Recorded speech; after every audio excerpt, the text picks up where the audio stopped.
Hey guys, this is the day 4 video. We are gonna go over chapter 10.3.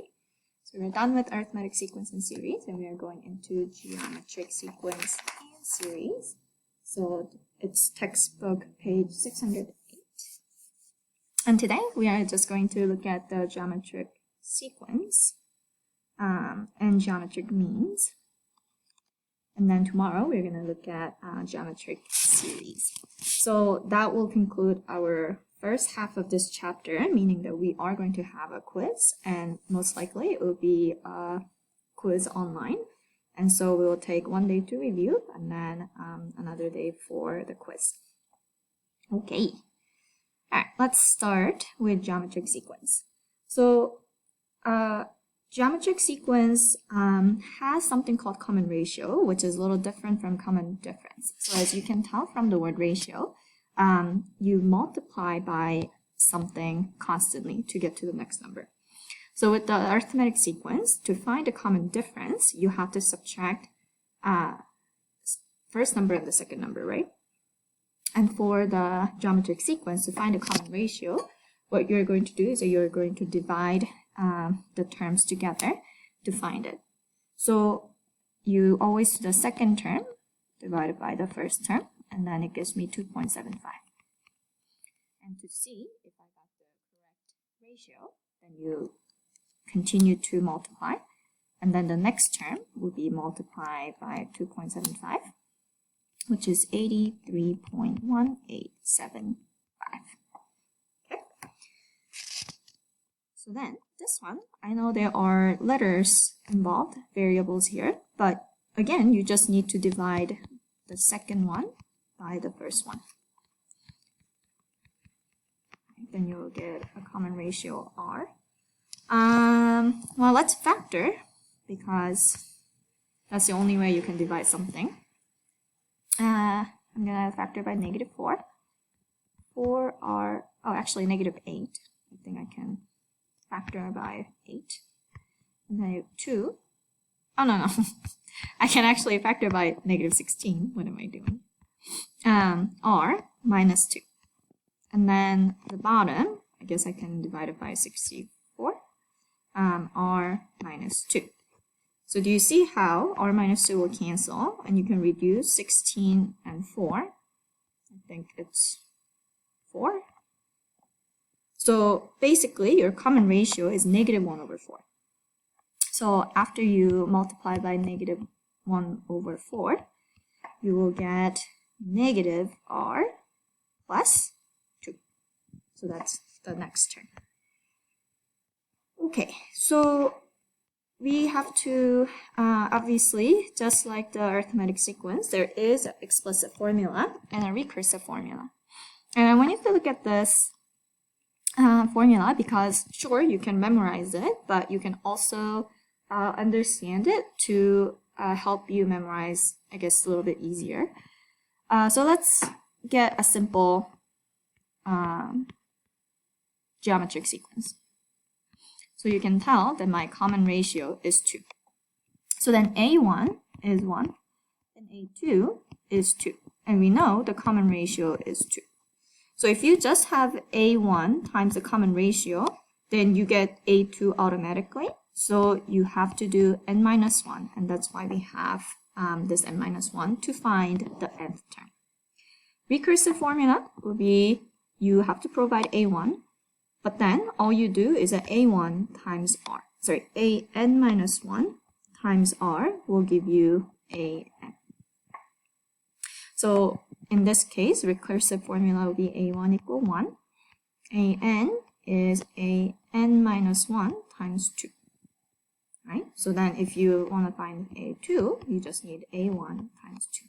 So A2 is 2, and which we see here. Okay? Okay. Next, let's try to practice writing explicit formula. First, we need to find a common ratio. Again, it's the second term over the first term. You can write it as 12.5, or you can just leave it as a fraction. So let me do the recursive formula first because that's easiest. Equal to, so then an would be 12.5 r times an minus 1. Okay, so that's a recursive formula. Explicit formula is an is equal to a1 times r n minus 1. And since we know what a1 is and what r is, let me substitute those two numbers. So an is 2, is it 2? Yeah, times 25 over 2 n minus 1. You can leave it like this, but I'm going to show you to explain to you what this n minus 1 here really means. If you remember the rules of exponents, you subtract the exponent when you divide something by something, right? So this one, I can rewrite it as 25 over 2 to the n divided by 25 over 2 to the 1 power. Because when you are trying to put them together, you actually come up with this. So then, since it's a division, what we can do is that we can change it to multiplication. 2 over 25. So when you simplify this, its nth term can be found by 4 times 25. 25 over 2 to the n power. So now this is the explicit formula. The reason you can't do anything about this, you can't cancel, is because this one has a power, right? But now, when I expanded them with the division, this is a multiplication with this because of the commutative property. You can change the order, but it will still work for multiplication. You might have to use that technique for some problems, so that's why I wanted to show you. But let's move on to this question. So now this one is asking you to find a certain term, 9th term. And we know the first term is 4, and we need to find r, which is 14 over 4. Again, second term over first term, which is 7 over 2. So we plug it in to the formula. A9 is equal to 4 times 7 over 2, 9 minus 1. Okay, when you do the calculation on a calculator, make sure you do the 7 over 2 to the 8th power first, and then multiply by 4. And this is going to be a big number, and you will realize that it's an exponential growth, so you will see number increasing very quickly. So that's my number, and that's my answer. Next question. 12th term, if the third term is 32. So it doesn't tell you A1, right? So we don't know what A1 is, but we know A3, which is 32. And I want to know A12, and I know that R is 4. If you remember the video from the day 3, I told you how sometimes we have to manipulate and count n differently, especially when A1 isn't given. We could assume A3 to be the first term, but we just have to count how many terms are in between A3 and A12. So then we can still use the same formula. So what I'm going to do is I'm going to assume A12, and I'm going to assume A3 to be my first term, and 4 is my ratio. Let me just rewrite it as all. And then I need to find n minus 1. And so this n will be calculated by the same way we calculated for the arithmetic, which is 12 minus 3 plus 1, because we are counting. Okay?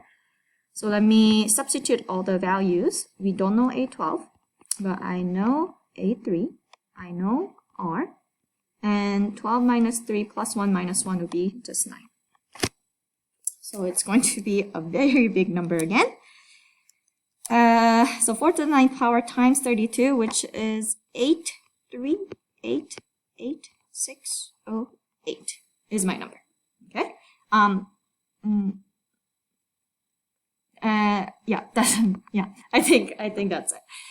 If you don't think this is a method you like, I mean, technically you could find A1 by dividing 32 by Oh, it's a -4. Sorry, I missed it.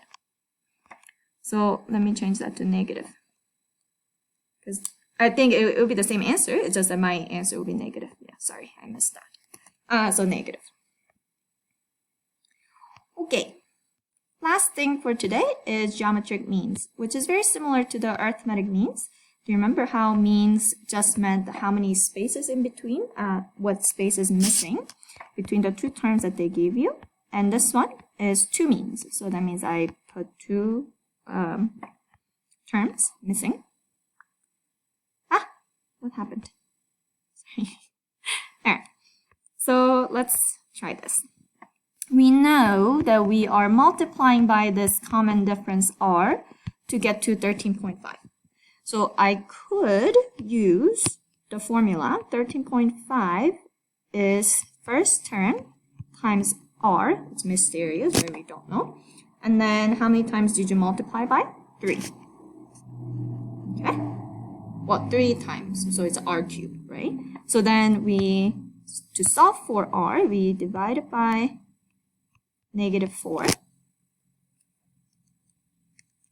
And then that number needs to be cube rooted, right? So that's how we get rid of the cube here. So cube root, which is the same thing as 1/3 power. So I'm going to do that on my calculator. So I get -1.5 as my r. So to find the two terms that are missing, I just multiply -4 with -1.5, 6, and then multiply by -1.5 again, -9, and 13.5.